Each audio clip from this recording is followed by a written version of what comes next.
السلام علیکم، welcome to my YouTube channel Sabz TV. Qarun Hazrat Musa علیہ السلام کے چچا یزہر کا بیٹا تھا۔ بہت ہی شکیل اور خوبصورت آدمی تھا، اسی لیے لوگ اس کے حسن و جمال سے متاثر ہو کر اس کو منور کہا کرتے تھے۔ اس کے ساتھ ساتھ اس میں یہ کمال بھی تھا کہ وہ بنی اسرائیل میں تورات کا بہت بڑا عالم اور بہت ہی ملنسار با اخلاق انسان تھا، اور لوگ اس کا بہت ہی ادب و احترام کرتے تھے۔ لیکن بے شمار دولت اس کے ہاتھ میں آتے ہی اس کے حالات میں ایک دم تغیر پیدا ہو گیا اور سامری کی طرح منافق ہو کر حضرت موسیٰ علیہ السلام کا بہت بڑا دشمن ہو گیا اور اعلیٰ درجے کا متکبر اور مغرور ہو گیا۔ جب زکوٰۃ کا حکم نازل ہوا تو اس نے حضرت موسیٰ علیہ السلام کے روبرو یہ عہد کیا کہ وہ اپنے تمام مالوں میں سے 1000واں حصہ زکوٰۃ نکالے گا، مگر جب اس نے مالوں کا حساب لگایا تو ایک بہت بڑی رقم زکوٰۃ کی نکلی۔ یہ دیکھ کر اس پر ایک دم حظ و بخل کا بھوت سوار ہو گیا اور نہ صرف زکوٰۃ کا منکر ہو گیا بلکہ عام طور پر بنی اسرائیل کو بہکانے لگا کہ حضرت موسیٰ علیہ السلام اس بہانے تمہارے مالوں کو لے لینا چاہتے ہیں۔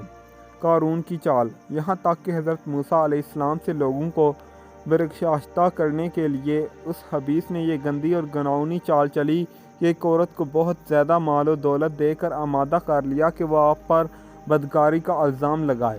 چنانچہ عین اس وقت جب کہ حضرت موسیٰ علیہ السلام وعظ فرما رہے تھے، قارون نے آپ کو ٹوکا کہ فلانی عورت سے آپ نے بدکاری کی ہے۔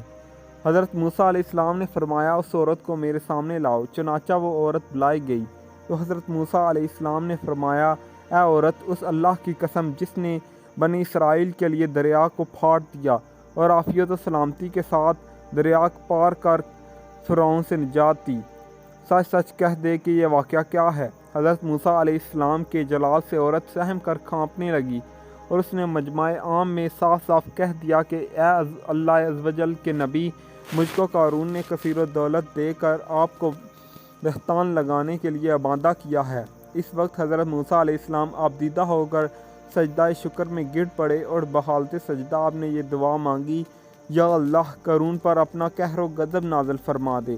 قارون کا انجام۔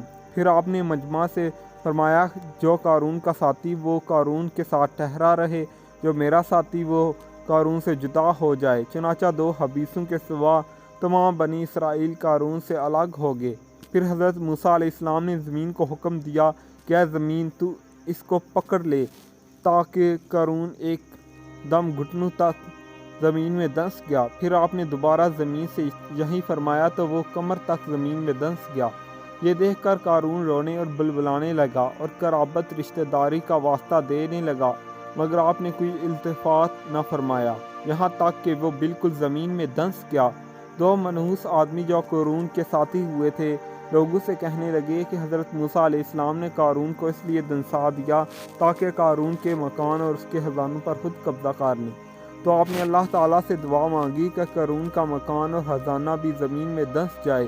چنانچہ قارون کا مکان جو سونے کے تھا اور اس کا سارا خزانہ سبھی زمین میں دنس گیا۔ اس کا خزانہ، اس کو قرآن کی زبان سے سنیے۔ اللہ تعالیٰ کا ارشاد ہے کہ ہم نے قارون کو اتنے خزانے دیے تھے کہ ان خزانوں کی کنجیاں ایک مضبوط اور طاقتور جماعت بامشکل اٹھا سکتی تھی۔ قرآن مجید میں ہے، بے شک قارون موسیٰ کی قوم سے تھا، پھر اس نے قوم پر زیادتی کی، ہم نے اس کو اتنے خزانے دیے جن کی کنجیاں اٹھانا ایک طاقتور جماعت پر باری تھیں۔ حضرت موسیٰ علیہ السلام کی نصیحت۔ حضرت موسیٰ علیہ السلام نے قارون کو جو نصیحت فرمائی وہ یہ ہے کہ جس کو قرآن مجید نے بیان فرمایا ہے، اسے خیر خواہی والی نصیحت کو سن کر قارون حضرت موسیٰ علیہ السلام کا دشمن ہو گیا۔ غور کیجئے کتنی ملحسانہ اور کس قدر پیاری نصیحت ہے جو حضرت موسیٰ علیہ السلام کے ساتھ ساتھ ساری قوم قارون کو سناتی رہی کہ جب اس سے اس کی قوم نے کہا، اتراؤ نہیں، بے شک اللہ اترانے والوں کو پسند نہیں کرتا۔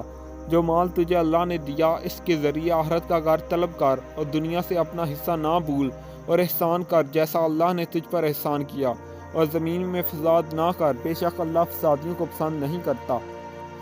قارون کا گھمنڈ۔ قارون نے اپنے مال کے گھمنڈ میں اس ملحسانہ نصیحت کو ٹھکرا دیا اور